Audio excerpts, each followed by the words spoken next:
মোৰ পুৰণা ঘৰ হ'ল নগাঁও জিলা অবিভক্ত নগাঁও জিলাৰ চামগুৰি শিঙীয়া ফুকনখাট গাঁও। চাকৰি সূত্ৰে মই 83 চনত হোজাইলৈ আহোঁ আৰু তেতিয়াৰ পৰা হোজাইতে আছোঁ।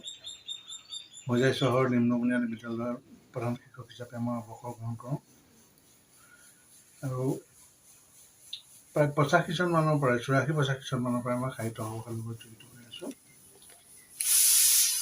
আপোনাৰ নামটো ক'ব? মোৰ নাম শ্ৰী কোষেশ্বৰ মণ্ডল। সাহিত্য সভাৰ লগত তেতিয়া প্ৰথম অৱস্থাত আমি অৱশ্যে কম নতুন হেৰিৰ কাৰণে কম পৰিমাণে আছিলোঁ আৰু কিন্তু আছিল সহযোগ। পিছত আৰু সক্ৰিয়ভাৱে সহযোগ কৰিবলৈ ল'লোঁ। কোন ডিপাৰ্টমেণ্টত আছিলে আপুনি? শিক্ষা বিভাগত চাকৰি কৰিছিলোঁ, শিক্ষকতা কৰিছিলোঁ। হয়।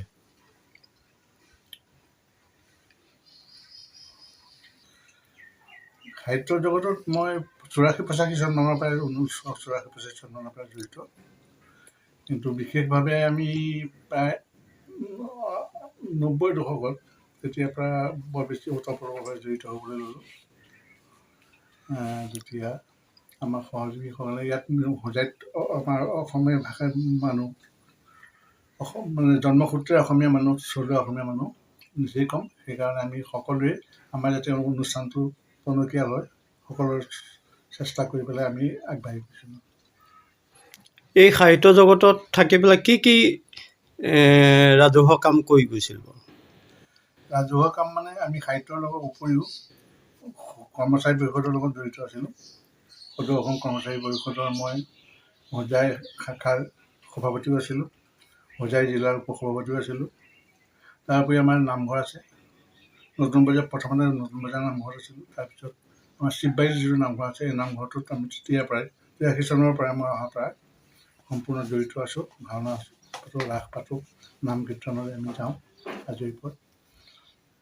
তাৰ কাৰণে কিন্তু আমি আমাৰ নিজৰ দায়িত্বৰ গাফিলতি কৰা নাছিলোঁ। এইবিলাক অনুষ্ঠানৰ লগত যদিও জড়িত, আজৰি পৰত বা কেতিয়াবা বিশেষ বন্ধ বাৰত আমি এইবিলাক অনুষ্ঠানৰ লগত জড়িত আছিলোঁ। আমি চাওক, প্ৰথম অৱস্থাত মই মানে এই বিশেষকৈ ধৰ্মৰ গ্ৰন্থবিলাক পঢ়ি বা ধৰ্মৰ কাহিনীবিলাক শুনি কৰিও এইবিলাক বৰ ভাল পাইছিলোঁ বা লগৰীয়াবিলাকক ধৰ্মগ্ৰন্থৰ কথা কিবা এটা শুনিলে সেইখিনি মই আদি কৰি মাৰি জানিবলৈ চেষ্টা কৰিছিলোঁ। আৰু জনাৰ পিছত মোৰ লগৰীয়াবিলাকক কৈ বা আমাৰ ছাত্ৰ ছাত্ৰীক কৈ আনন্দ পাওঁ। আৰু পিছত সেইবিলাকে মই লিখিত ৰূপ দিবলৈ চেষ্টা কৰিলোঁ। তাৰপিছত লাহে লাহে আমাৰ কেইবাখনো আলোচনী সেইখিনি প্ৰকাশ হ'ল। বিশেষকৈ আমাৰ হোজাইত এটা পৰম্পৰা আছে যে আমাৰ লগৰ বা সাহিত্য সভাৰ লগত জড়িত কোনোবা ব্যক্তিৰ মৃত্যু হ'লে তেওঁৰ নামত এখন স্মৃতিগ্ৰন্থ ওলায়।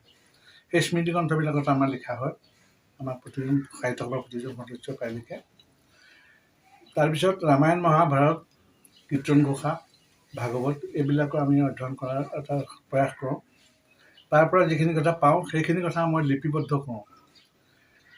2001 চনৰ পৰাই, ক্ষমা কৰিব 2001 চন নহয়, 2021 চনৰ পৰাই মই এই হেৰিয়াৰ লগত ফেচবুকৰ লগত ভালকৈ জড়িত হ'লোঁ।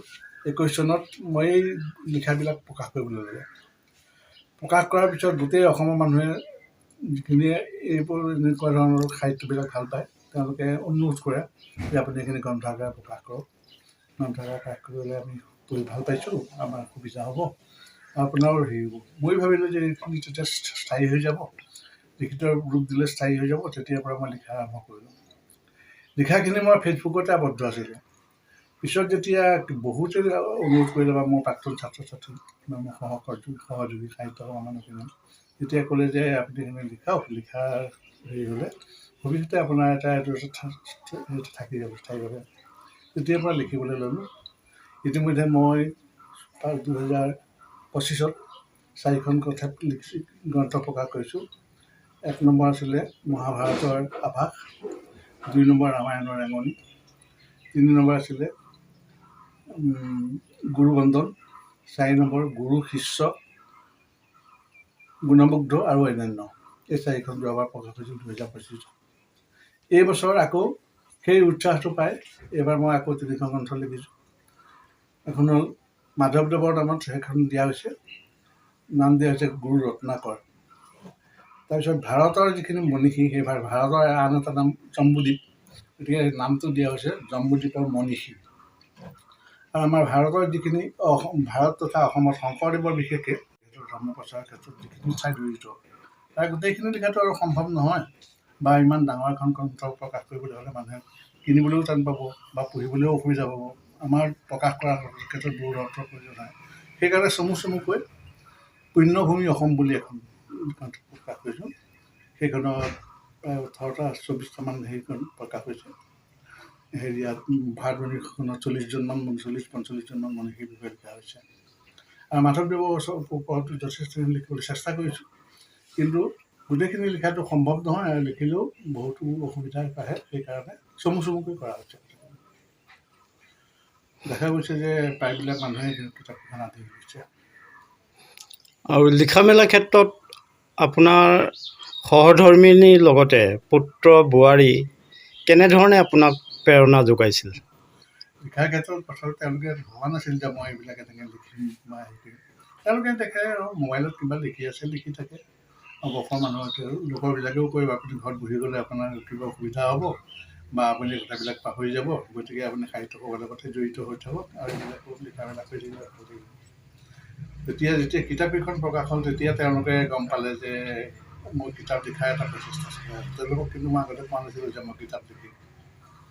এনেই আগতে কিন্তু হেৰিয়াত লিখোঁ, আমাৰ স্মৃতি গ্ৰন্থবিলাকত বা আলোচনীত লিখোঁ। সেইবিলাক পায় বহুতে ভাল পায়, বহুতে উৎসাহ যোগায়। যেতিয়া কিন্তু এই কিতাপ হিচাপে প্ৰকাশ হ'ল, তেতিয়া বিশেষকৈ ল'ৰাই মোক বহুত সহযোগ কৰিছে, পৰিয়ালৰ সকলোৱে, মোৰ বোৱাৰী, মোৰ পৰিয়াল, দেউতা, মোৰ ছোৱালী, বা আমাৰ চুবুৰীয়া যোগেন দত্ত, মোৰ প্ৰতিবেশী, তেনেকৈ আমাৰ অনুপ বৰঠাকুৰে বিশেষভাৱে উৎসাহ যোগায়।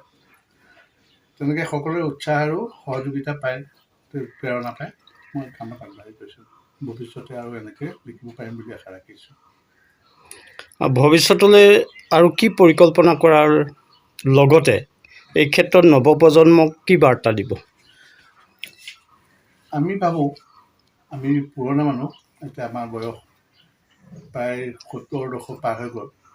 গতিকে আমি আমাৰ যিখিনি কলা সংস্কৃতি অসমীয়া বা ভাৰতীয় যিখিনি আমাৰ ৰীতি নীতি, সেইখিনি যদি মানি চলা যায়, তেতিয়াহ'লে সমাজৰ বিশৃংখলতাবিলাক বহুতখিনি কমি যাব। আৰু আমাৰ ল'ৰা ছোৱালীখিনি উঠি অহা প্ৰজন্মই জীৱন বাটত সুচাৰুৰূপে আগবাঢ়ি যোৱাত বা ভালভাৱে থকাত বহুতো সহায় হ'ব। সেইভাৱেই মই এইখিনি ধৰ্মমূলক আৰু শংকৰদেৱ মাধৱদেৱৰ ওপৰত কিতাপখিনি লিখিছোঁ। আৰু ভৱিষ্যতেও মই তেনেকৈ তেওঁলোকৰ বা সমাজৰ কিবা উন্নতি হ'ব বুলি, লগতে আমাৰ ভাষা জননীৰ সেৱাত যাতে মই অলপ মন প্ৰাণ দিব পাৰোঁ, উৎসৰ্গা কৰিব পাৰোঁ, কিবা দি থৈ যাব পাৰোঁ, সেই ভাবিয়ে মই ভৱিষ্যতে এনেকৈ কিবা কিবি লিখিম বুলি ভাবিছোঁ। এতিয়ালৈকে নিৰ্দিষ্ট হোৱা নাই। ইতিমধ্যে মই কীৰ্তন ঘোষাৰ ওপৰত বা ভাগৱতৰ ওপৰত বহুখিনি মই সঞ্চয় কৰি ৰাখিছোঁ, কিন্তু গ্ৰন্থ আকাৰে প্ৰকাশ কৰিবলৈ হয়তো 2 দিনৰ সময় লাগিব। ভৱিষ্যতে কৰিম বুলি ভাবিছোঁ। এই ক্ষেত্ৰত আমাৰ সংবাদ মাধ্যমৰ পৰাও আপুনি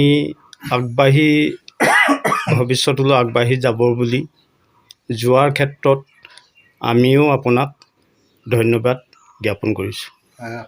আপোনালোকৰে সহানুভূতিৰ কাৰণে ধন্যবাদ জনাইছোঁ। বৰ্তমানেও নহয়, ভৱিষ্যতেও আপোনালোকৰ এনেকৈ সহায় সহযোগ পাম বুলি আমি আশা ৰাখিছোঁ।